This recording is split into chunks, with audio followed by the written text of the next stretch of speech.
Hey, everybody, welcome to Beat Your Addiction Podcast. I'm your co-host, Scott Jones, here with the man of the hour, the guy who's always got the answer, John J. Giordano. I always have the answer? You always have the answer, John. I do? I've decided that. So now the pressure's on you. All right. I don't know shit, so I don't have to say anything. But John... I say a lot. Okay. We were just talking before the show about, ways to distribute and do stuff.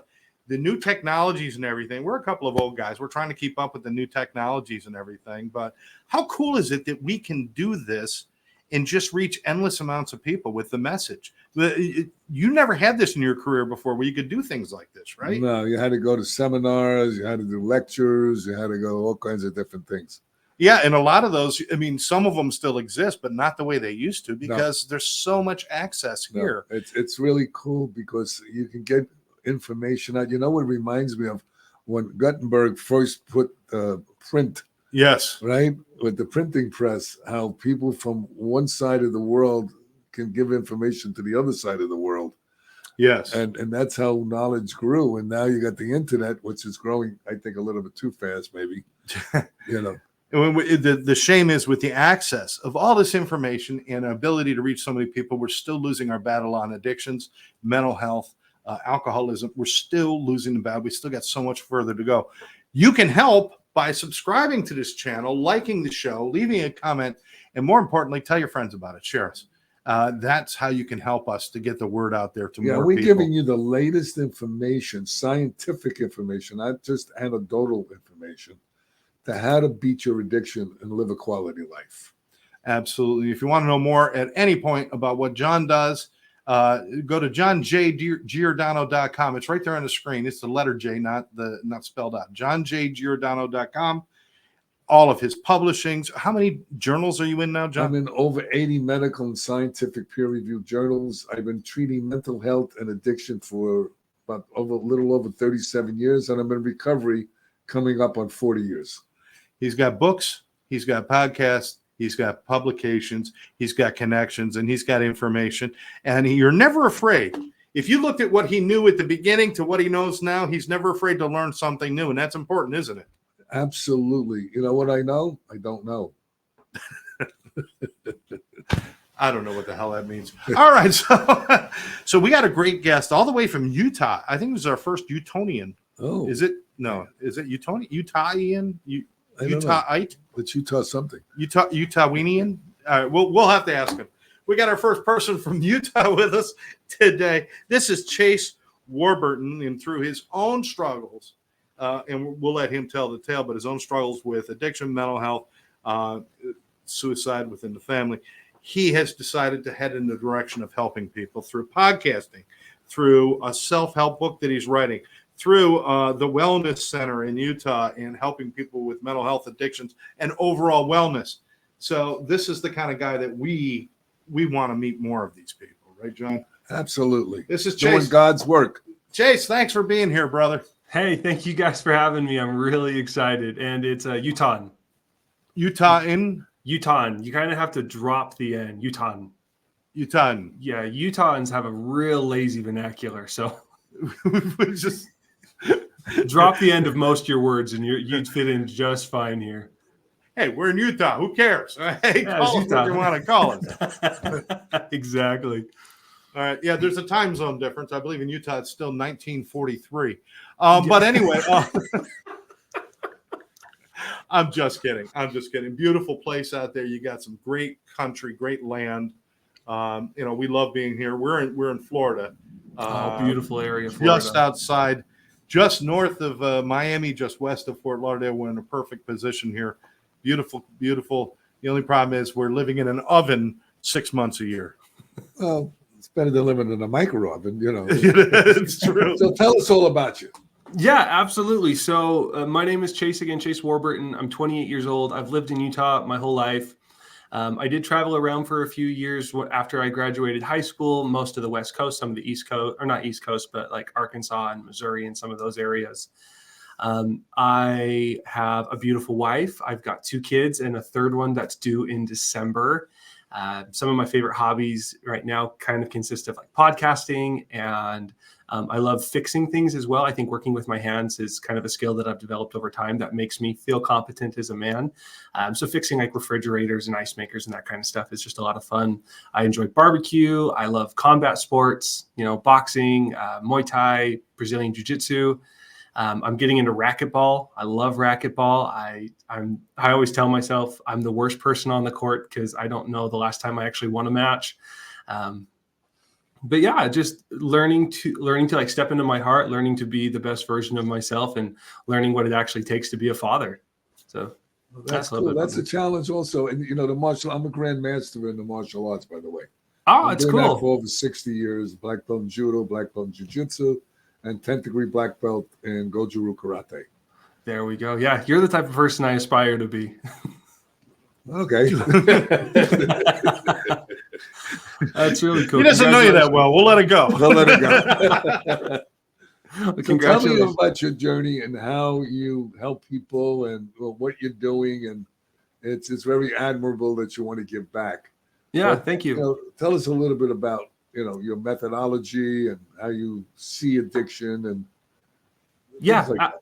absolutely. So just a very elevator spiel answer to kind of my story is I got addicted to pornography when I was 8 years old. I started struggling with depression when I was 10, and I started struggling with suicidal ideation when I was 12. I had my first plan when I was 12. I was bullied most of the time growing up through my life up through junior high.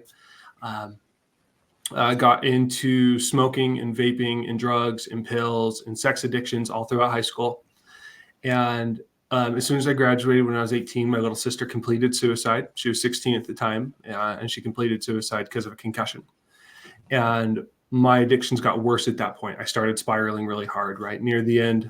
So from 18, 19, 20, 21, I got to the point where I was drinking Everclear on a weekly basis. I was vaping and smoking and popping pills way more than I should.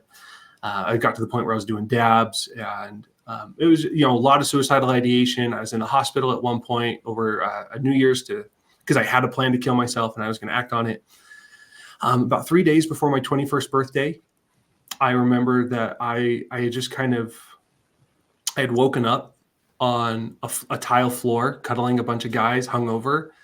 And it was like, I was at this moment where I was like, wow, my life sucks. Like this is terrible. I'm a heterosexual, so I don't enjoy cuddling with men, and I don't like being hungover. My cards were maxed out. I had no money. I was still living with my parents, and I was like, I don't want to live a life like this anymore. This isn't going to provide any value. So I got back into Christianity and met with my ecclesiastical leader, and I quit everything cold turkey. All the vaping, all the drinking, everything. I just threw it all away and got rid of it. So you didn't go to treatment? No, I didn't. Yeah. Not first. A part of the repentant process, recovery process, my ecclesiastical leader wanted me to go to a 12-step program. And I did it, but my heart wasn't in it. So there wasn't anything that I actually took from the 12-step. I just went there to be a body, to say that I was there. And I was able to walk away from everything cold turkey without a single withdrawal. The only thing I couldn't actually shake was my pornography addiction. So I struggled with the pornography addiction up until I was about 25. And by the time I was 25, I was married with 2 kids. And I remember just having a relapse one random evening in February or March. And I felt so guilty again, but it got to the point where I was like, okay, I need to talk to my wife about it. So I went and took her out in March in Utah, which was like 30 degrees at like 9 or 10 at night. And we went and sat out on a park bench, and I just poured my heart out to her. And I was like, I'm addicted to pornography. And she knew that, but I was like, it's worse than what you think. I've been having relapses. I haven't been telling you all these things. And my amazing wife was just like, you need help. You can't do this alone. And I was like, you're absolutely right. So I joined a therapeutic practice up where I live called Love Strong. And I did one of their foundations classes that kind of gave me an introduction to recovery work. And then I joined a group, and I've been there ever since. Were you molested when you were young? I was not. Okay. So no sexual trauma when you were young? No, there was no sexual trauma when I was young. There were some times when I had tried to act out with other kids when I was a kid, trying to, explore that level of sexuality, but nothing happened to me personally. Okay. So you mean with boys, you mean? No. So no. Just girls? Yeah. Girls my same age, that kind of stuff. But so at this point in my recovery work, I've learned a lot of skills and tools that I take into my life that help me out a lot. Kind of the way I look at addiction now is that there's only 3 steps to an addiction. There's an event or a trigger, there is a response to that event or trigger, and then there's a result, right? If I'm stressed, I act out in my addiction, I get a dopamine dump, and I feel better about myself. And what I've learned is that you can't control the event most of the time. You almost can't control the result, but you can control the middle part, the thing that you do. So what I've learned is to take the addiction out of it and replace it with healthy skills that give me the same results. Okay. Well, there's you suffer from depression and anxiety also? Mm-hmm. Yes, sir. Okay. Well, there's a 4th piece. Okay, I'll share with you. It's called your body, not just your mind. Mm-hmm. Last time I checked, your body was attached to your head. Sometimes. Sometimes. My head walks around by itself sometimes. I understand.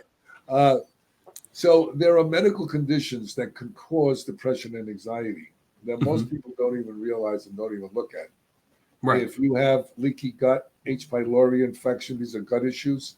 If you have hypoglycemia, if you have hypoglycemia, if you have closed-end injuries, heavy metal toxicity, low testosterone, low thyroid, all of these are precursors for depression and anxiety. Most people don't realize that your gut, there's more neurons in your gut than in your brain. That's number one. Now, this is all science. This is not anecdotal stuff. And I always tell people, don't believe a word I tell you. Go look it up. Most guys, even at your age, have low test. Okay? And if you have low testosterone, you're going to have depression and anxiety. Yeah, that makes sense. And so everything is interconnected. Right. So, the bottom line is and what happens is when you stimulate yourself by pornography, sex addiction, eating, drugs, alcohol, gambling, work addiction, all of this stuff, you're stimulating those neurons to produce dopamine and serotonin. So if your gut is out of whack, your brain's going to be out of whack. See, there's more dopamine and serotonin, about 80 or 90% of it is manufactured actually in your gut. They call it the second brain now. All right, it goes up your vagus nerves and deposits it into your brain. Interesting. Okay.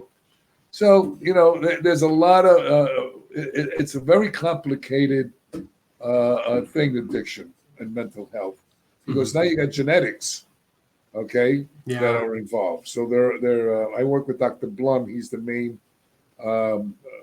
geneticist, found the main addiction gene. There is an addiction gene. It's the main one. There's a bunch of other ones. And it's called the DRD2-ALE1 variant gene. Okay. And if you have that, you have a propensity to be an addict. But because of epigenetics, all right, means the social environment can change the gene expression. So just to throw that out here, just to give you some more information. And if you want to look that up, remember it's DRD2. Don't look up R2D2. You'll get something totally different. That's right. DRD2. Yeah. So Chase, what is your, okay. You've got a wellness center though. So you do work on the physical as well, right? Yeah. Yep. I had a really cool situation that happened to me about 2 years ago. I was sitting there on my couch and I was like, I need to do a 10-day food fast. I want to deepen my understanding of mental health and spirituality. And I just was like, all right, I'm going for it. 10 days, no food.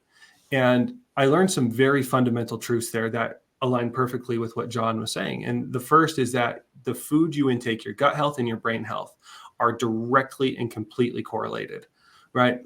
So I went 10 days without eating any food, and I felt I had so much mental clarity, and I felt so grounded in who I was as a person. And I remember a couple of days after I ended my fast, I wanted a pepperoni pizza. Just because I'm a glutton, I love pepperoni pizza. So I had the pepperoni pizza, Little Caesars, $5 hot and ready. And no, I don't want to disrespect Little Caesars by any means, but it tasted like cardboard.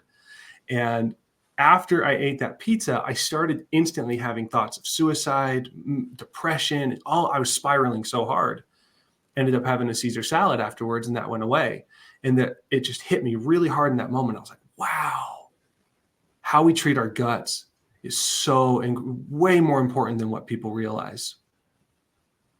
Absolutely. Yeah, And 100%. when you break a fast, if you break a fast the way you did, not a good idea. You are shocking your whole system. So I actually I broke the fast with some cooked carrots. All right. Yeah, some cooked carrots and some sourdough bread is what I use to break the fast. But no, well, it's bread. You know what bread does, right? It actually it's sugar. Yeah, You're getting a sugar high from the bread. John, not many people make that connection between the brain and the gut on their own like that. No, that's really rare, actually, that happened for you. Most people don't make that connection. No, they don't. And what they don't is, what you eat and what you drink, and it makes all the difference in how you feel.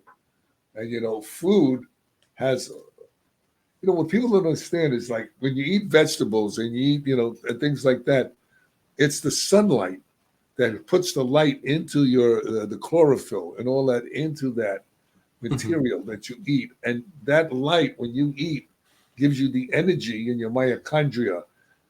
It's a whole process that we're not even thinking about. Most addicts, what we do is we eat frozen, we eat pizza, we eat whatever we can get that we could throw in the microwave, and we drink sodas and all this other kind of stuff. And we're destroying the gut bacteria. And the gut's going, all right, now you're not going to get any dopamine and serotonin, so now you're going to have to look up for it on your own. That's what we do. So, Chase, did this experience, I assume, led you towards exploring more about it and eventually towards opening the wellness center, right? Yeah, in a way. So the wellness center kind of came about because of my mom. I give full credit to my mom. She's my business partner. Smart guy. Yeah, absolutely. So my sister, we talked about her briefly. She completed suicide back in 2014. Yeah. She had a serious concussion in the winter of 2012. There was a really bad ice storm. She was out driving with her friends, and she got T-boned by some guy driving 70 miles an hour in an ice storm. He was under the influence of pills. And a lot of things happened to her, and she spiraled really quickly, got into drugs, and ended up killing herself. And one of the things my mom said, well, is because of her, what are we going to do? There's not a lot for concussion repair out there. There's not a lot that can actually heal a concussion in the world of modern science a decade ago. So she spent the last decade getting certified in things like QPR, question, persuade, and refer. It's a suicidal awareness and intervention, and a bunch of other things. And she finally, through all of this 10-year search, essentially, she met a man named Dr. David Tate. Dr. David Tate is the chair of concussions and PTSD up at the U, here in Utah. And he has a couple of these full body red light therapy pods that we were kind of talking about before we started filming, the Regen Q8 pod, because in his words to my mom, there was nothing else that he has discovered in all of his research that has actually healed concussions. Well, that's really not true. I hate to tell you that. No, and that's okay. And that's just his I could tell you what will heal it. Yeah. Okay, if you like. Yeah, let's hear it. Okay, well, what you have to look at, there's a Dr. Paul Harch out of Louisiana. Okay. He's a neuroscientist. He's one of my mentors. Okay. He's the one that went to the Senate, him and Dr. Williamson, where they got them to okay wound healing for diabetics in the VA. But besides that is traumatic brain injury, TBI cases. Hyperbaric medicine actually heals it. Oxygen under pressure becomes a medicine and heals the damage in the brain. There's all kinds of science on it. Go look it up. So the oxygen. Hyperbarics actually heals the brain. Depends on the atmosphere and the dosage that you use is one of the things I lecture about. It's an amazing, amazing technology. But a lot of people don't know about it, and a lot of neuroscientists don't believe in it, even though there's MRIs, there's CAT scan. People don't like change. Right. And Dr. Harch has been going around doing all of this stuff. It's amazing. And then not only him, there's other people also. But I have a hyperbaric chamber at home, and I can tell you I had surgery. Mm-hmm. And, if it heals a cut, it heals your brain because it goes inside your body, of course. Right. Okay. And my surgeon couldn't believe how fast I healed. That's I healed cool. 50% faster than anybody has ever seen in his entire practice for 30 years. That's really So cool. hyperbarics actually heals concussion. That's cool. Because concussion is, they damage the brain. John, is there any problem with using both of the therapies together? No, absolutely not. So that's what I do. I use red light therapy. Okay. Most people don't understand about that. Mm-hmm. Okay. What is in your red light therapy, how long did they stay in your pod? 20 minutes. 20 minutes. Okay. Well, Chase, can you tell us exactly, for people who've never heard of red light therapy? To me, it sounds like a blue light special at Kmart. I don't know what the hell a red light therapy is. Let's tell people, what is red light therapy in layman's terms? Yeah, it's light in the red spectrum. It's take essentially the healthy wavelengths of the sun, right? To get rid of the UV rays. And what red light therapy does, I give people, it does 4 things for you. It improves your circulation. It decreases inflammation. It's going to produce more energy in your body naturally, and it's going to promote your body's natural healing process. And it helps, believe it or not, with depression. Yeah, it absolutely does. Yeah, it absolutely does. If you're feeling better, if your body is producing more energy, if your blood is circulating better, if your immune system is supported, and all of these processes in your system on a chemical level are performing better, your brain's going to function better as well. Absolutely 100% true.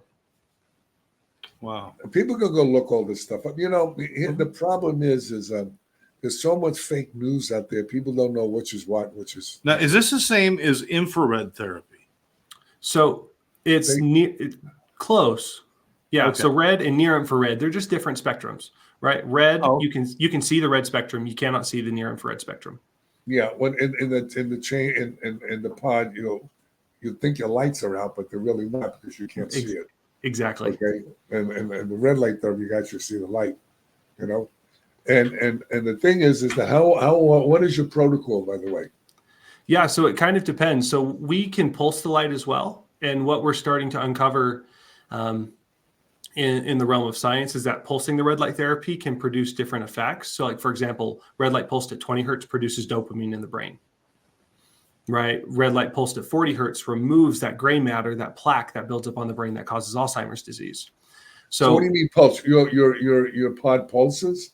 Yeah, it pulses, kind of like a strobing effect. Okay. And we can pulse so we've got the 4 wavelengths of light that we use, the 630, the 810, the 850, and the 940. And then we can pulse those lights either simultaneously or at varying frequencies from anywhere from 1 hertz up to 10,000. See, most people don't understand about frequency. We're made of vibrations and frequencies. Everything is made of energy. That's right. Everything is made of energy. Absolutely. And what we're learning when you get concussed and have these mental health things, there's just frequencies in your brain that aren't functioning properly. Well, you got 528 hertz frequency as also can heal your brain and heal your body and things like that. That sound. Mm-hmm. When I get a massage, I have that frequency playing, and I have it going. I have it playing when I go to sleep at night. That's awesome. Yeah, frequencies are so important. Chase, what kind of reaction are you getting from people on the street as far as things like red light therapy and them coming? You've got to be dealing with a lot of people who are like, "This is stupid," right? We have dealt with a lot of people that find it to be woohoo. Yeah, woohoo bullshit's kind of the term that we use here, but. Everything is science backed here. We have publicated research that we're working on, and the fancy term of red light therapy, it's called photobiomodulation. That's right. Yeah, photo meaning light, bio the biology, modulation to calibrate. You're just calibrating your body with light. How often do they do the treatment? Yeah, we suggest 3 times a week, minimum, every other day, Monday, Wednesday, Friday, Tuesday, Thursday, Saturday, something like that. John, do you have a long lost son out there somewhere? I feel like I'm talking to him right now. You guys, we got to get a DNA test. Hey, you know what? I have some maybe I've got some family. My biological grandpa on my mom's side, I never knew him because he ran off to the East Coast. He lived up in New York, and he had a whole family out there. So I have a lot of family from New York and some that live in Florida now. All So right. we just Well, might one be. of the things you may consider adding to your thing, and I'm a distributor for it also, is NAD. Okay. Are you familiar with NAD? I'm not familiar with that term. Look it up. NAD is a coenzyme, Okay. and it's the fuel for your mitochondria. Okay. Now, as you know, your mitochondria is the engine for every cell in your body. Right. All right. You take this fuel, you'll see it on the internet all the time, NAD, NNN, okay, all that. You see all these guys promoting all this stuff, okay. NAD also helps with depression and anxiety, and it also helps with gives you energy to your cells. Cool. So it produces So more it's- ATP. Yeah, it's a good addendum to what you're doing. You'll Okay. increase actually your outcomes. Cool. I'm curious what you know. I don't know much about this, but methylene blue. I've heard that's Yeah, I heard of methylene blue also, but I'm not sure about how that works. yeah. You know, I have my massage therapist. She's a what do you call it? What does she do? She's not a nurse. She's can't remember. Anyway, she was talking to me about that. You know, so I don't really know anything about that. Ah, cool. So, Chase, I got to ask. I mean, you know, you went through your youth, bullied. You had issues from a very young age. Right. Did your family not see anything going on? How did that work? Because there's a whole lot of responsibility now being put on parents. Watch your kids and watch out for them if they're being bullied, if they're upset, if they're depressive. You know, so how was the dynamics in your family? I mean, then you had a sister as well. So Right. it had to be pretty much out in everybody's face, right? You know, so growing up, I had amazing parents. Right. I don't want to belittle them or trash them in any way. They did the absolute best with what they had. Right. When bullying was becoming pretty big in junior high and the start of high school, my mom was a big advocate down at the state level, and she started passing bills. She started creating laws that were trying to combat the bullying because of what she saw. And so they had great pursuits. They were there. You know, they had their demons, just like every human does. And, you know, I just want to honor them for the work that they did. And I also just want to give honor to me too, that they were damaged people. Right. And most of the time, in my experience, damaged people, unless they're trying to get healthy, create damaged people as well.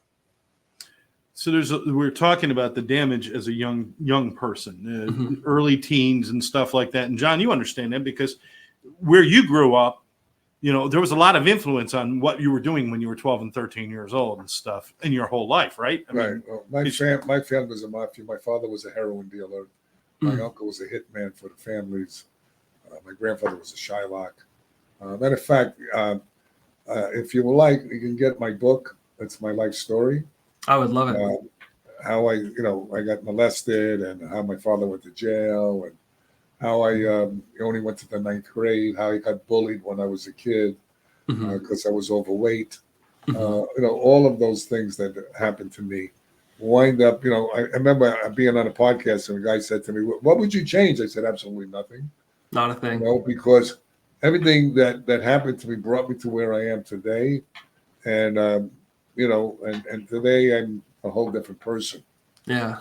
So, and it became extremely successful. I don't even know how that happened, but I think even God sat back and said, "Holy cow!" John gets a break. Matter of fact, my uncle threw my wedding when I was 20, and the caterer insulted him in front of the family, so he killed him the next morning. So yeah, so it's called The Kid from the South Bronx Who Never Gave Up. The Kid from the South Bronx. Okay. Yeah, it's right on his website. Yeah, Go to johnjgiordano.com to get the book.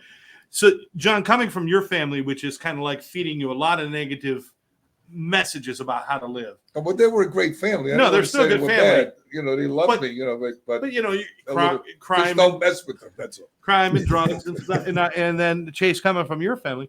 Now, both of you at one point as kids, was there something that you could have done? I know you're looking back and saying, I can't change what's already happened. But for a young kid, maybe who's 12 or 13 years old right now, who's feeling bad about any part of their life, what would you tell them, whether you're coming from a tough family or coming from a loving family or coming from whatever? What would you tell them, Chase, at that young age? Maybe they're being bullied. Maybe they're feeling depressed. What can we tell children to do for themselves? That's a great question. I think there's two things that I think would be incredibly important. The first is to teach them to find their value, right? Their intrinsic value as a human being, for just being alive, right? They're worthy of love, connection, right? And all these things. So I would invite them to go and explore their value, find it, because if they're getting bullied, if they know their value, it's not going to faze them, right? Okay. The second thing that I would invite them to do is just know that they're normal, right? They're not the only kid in the world getting bullied, right? So to create the open communication, the vulnerability there, I think would be incredibly important for these people, for these young kids. One of the things that saved me was I got into the martial arts. Yeah. When I was 14 and a half, it taught me discipline, it taught me focus, it gave me confidence, and gave me purpose. So if they get into a sport, okay, especially if you get bullied, I think the martial arts really can help if you get the right teacher. Right. It's not about fighting. It's about becoming the best version of yourself. It's about respect. Right. Yes. And, and spirituality is the foundation for everything anyway. So Right. if you don't have a foundation, I'm not talking about religion. I'm talking about spirituality. Learn to be kind instead of right. Help people less fortunate than you. Do your best not to lie, cheat, or steal. Things of that nature. Right. John, what a great idea. Get involved in some sort of sport or activity where you're around other people. You can build like a camaraderie. That's right. That's important. What would have happened to your life? I know you can't guess, but could you imagine what would have happened if you didn't have that discipline? No, I can't. Imagine how crazy you went with that discipline. Without that discipline, what would you have done? I tell you, the martial arts really, I was able to channel all my anger. I was able to learn about, that you don't have to be a tough guy and you don't have to be any of that, but you have to learn to be secure within yourself. People that bully people are people that are very insecure and they're very frightened people. Yeah. Okay. When you truly are powerful, you don't have to do anything or say anything. People know it's an energy. And since we are made of energy, all of us are made of energy. Those people realize, I know for a fact, I walk into a room and, people have told me, they said, man, we feel, your energy, man. I was talking to a client and my tech was next to him and I was telling him to get back into the group. She says, oh my God, I even felt intimidated. I was just talking to him. So it's true. Young men need to get off the computer and go work their bodies and go get some discipline and get some focus and some challenges in order to become whole again. That's part of finding value too, Chase, finding things that you love to do and embracing those things as opposed to denying yourself, right? Absolutely. Yeah, we're all here for a purpose. And who are you to deny your spiritual higher purpose? Absolutely. I love this show because, John, every time we have somebody in, there's a little something different. And here's a gentleman who's saying 12 steps wasn't his path and the treatment wasn't his path. But through spirituality, he was able to connect with himself. And then you went further and found the physical treatment for yourself and the emotional stuff and everything else along with the spiritual. So there's 100 different ways to get where you're going. Listen, but the truth is, all's got to lead to take care of yourself. All roads lead to Rome. And the bottom line is this. I tell people, whatever works for you, go for it. Yeah. Okay? And if it stopped working, go look again. When people come to me and they go, well, I didn't get nothing out of the 12 steps. Not about you. I'm just saying when people come to me. I look at that and I say, well, what did you put in? See, addicts, we always look to take. But what do we give? Okay? Quite often, I remember going to a meeting, I said, I wouldn't even get high with you people. What the hell am I doing here? And I didn't come here to join a new religion. Okay?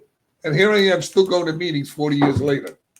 So, I don't know what to say to anybody. But, when you get wherever you go, you got to be with like-minded people who are on the same path as you of wanting to be a better version of yourself. Exactly. Grass So is it doesn't greenest. matter if you want to go to church or you want to go to meetings or you want to go sit on a mountaintop. I don't care what you do, okay, as long as you become the best version of you. The grass is greenest where you water it. That's right. I love that. Grass is And- greenest where you water it. All right, we're getting towards the end. First of all, is there a website people can go to learn more about what you're doing or your businesses or your book that you're writing? So book is not out yet, so that's coming. But to see How close are you? Are you still like coloring the pictures, or what are you doing? Yeah, you know, my I need to sharpen my crayons. There we go. No, book is totally typed out. I'm working with an editor right now. Okay. Yeah, my wife, she's helping me go through the book and massage it and make it good. So still in the editing process, but John, you know what that's like. I know what that's like. I Yeah. wrote 3 books and co-authored another book. I think it's done. Then somebody says, "No, it ain't." All right, No, so you got that coming. So I've got that. But if you want to know more about like my podcast that I do, or the red light therapy, the science behind red light therapy, if you want to get in contact with me, you can just go to my main website. It's www.thewellnesscenter.life. .life. Thewellnesscenter.life. Excellent. And if you want to know about, my treatment center, we're a faith-based program, by the way. Love It's it. called JC's Recovery Center. That doesn't mean Jesus Christ. That was the guy that started. His grandfather's name was John something with a C. Yeah, John C. Recovery Center. Yeah. JC's Recovery Center.com. But that's excellent, and we appreciate it. To wrap up, how important is it with the podcast and the book, the Wellness Center? This isn't probably what you wanted to be when you were a little kid and you were growing up and thinking about what you wanted to be. How important is it in your life that you help other people at this point? Is this something you just found a way to make money, or do you find this as a necessity for your own mental health? To be honest with you, we're not super profitable right now. This isn't about money. This is never about money, right? This is about God's children. That's what you say. Right. Well, that's what I always say. But let me just give you a little insight, okay? Altruism is wonderful, okay? But you have to run a business. Right. Okay. So, and the more money you can make, okay, but your clients come first, not the money. I agree. The more people you can help. Exactly. So you have to look. We have a saying in treatment. We have a drug and alcohol and mental health treatment center. No good deed goes unpunished. So you can't be good at it. Okay. That's true. So you really have to have a balance between the two, and sometimes it's very difficult because you lead with your heart instead of your head. Yeah. Thank heavens we just got with a really good business partner who's helping us figure that out. But all right, that's what you need. Otherwise, you don't go anywhere. John, that was always part of your success. You always found somebody who knew how to handle money. Listen, that way you could focus on your goals. It's a team. Yeah. It's not an I program, it's a we program. Exactly. But yeah, I know it's all righty. Chase, we wish you all the luck with everything you're doing. Just keep going. If you want, contact me and I'll turn you on to some stuff you can add. You don't only any business, it's like going into a food store and you only have bananas on the shelf. So you want more, I'm a business consultant also. So I'm not trying to get to be. No, I appreciate it. All this stuff is great. Give you free information. Okay. You need more products on your shelf to run the business, not just one little item or big item or whatever you want to call it. One service, yeah. Right. Your sister's name? Hannah. So if you want to know more about Hannah, you can go to livehannahshope.org. livehannahshope.org. That's beautiful. That's wonderful. I wanted to ask because she would be very proud of the work that you do. And I know, having lost my wife several years ago to an overdose, I know that the spirits carry us forward and that they're with us, and that they're not lost to us. They're just not occupying the position we would really love them to occupy, which is living and breathing and stuff. But they occupy a huge position in our lives, and I know that motivates you, and I know she'd be very proud. Well, God bless you, man, and let's keep doing the work. Hey, you guys as well. God bless you guys. All right, man. Don't forget to check out thewellnesscenter.life. Learn more about what's going on with Chase Warburton. We want to thank him for being part of the show. I want to thank all of you for watching. John, thank you for being John Giordano. We always appreciate Who's that? Well, I'll tell you who you are I'm after still the show. trying to figure out He's who I getting am. older, folks. I got to tell him who he is after the show. I just made 78. That's why he wrote his life story, so he can remember it. And I'm still going. All right, everybody out there, thanks for joining. Don't forget, like this channel, subscribe to it, share it with your friends, and leave a comment. It's important to us. We'll catch you next time right here on Beat Your Addiction. Bye-bye now.